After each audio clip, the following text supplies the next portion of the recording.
প্রদেশ কংগ্রেসের কার্যকরী সদস্যসহ বিভিন্ন শাখা সংগঠনের নেতৃত্বদের নিয়ে মঙ্গলবার প্রদেশ কংগ্রেস ভবনে এক বৈঠক অনুষ্ঠিত হয়। এই বৈঠকের পৌরোহিত্য করেন প্রদেশ কংগ্রেস সভাপতি আশিস কুমার সাহা, বিধায়ক সুদীপ রায় বর্মন সহ অন্যান্যরা। বৈঠক সম্পর্কে প্রদেশ কংগ্রেস সভাপতি আশিস কুমার সাহা বলেন, জাতীয় কর্মসূচি সংবিধান বাঁচাও অভিযান কিভাবে রাজ্যের প্রদেশ, জেলা ও ব্লক স্তরে সফল করা যায় তা নিয়ে আলোচনা হয়।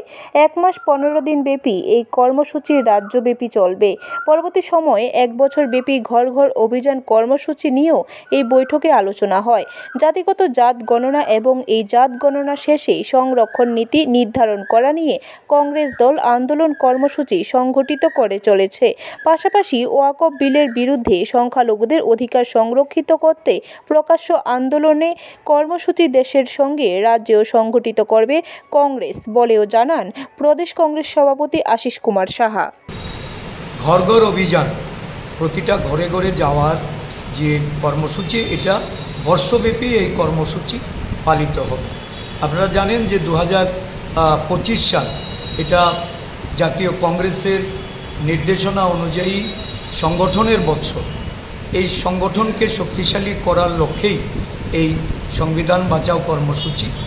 সংবিধান বাঁচাও কর্মসূচির মধ্য দিয়ে প্রধান যে বিষয়গুলি উল্লেখিত, এই বিষয়গুলির মধ্যে আছে জাতিগত জাত গণনা। আমাদের জাতিগত জাত গণনা সমস্ত দেশ জুড়ে আমরা এটাকে সংগঠিত করার জন্য জাতীয় কংগ্রেস সমস্ত প্রদেশ কংগ্রেসকে নিয়ে আন্দোলন কর্মসূচি চালিয়ে যাচ্ছে। ব্যুরো রিপোর্ট, খবর ত্রিপুরা।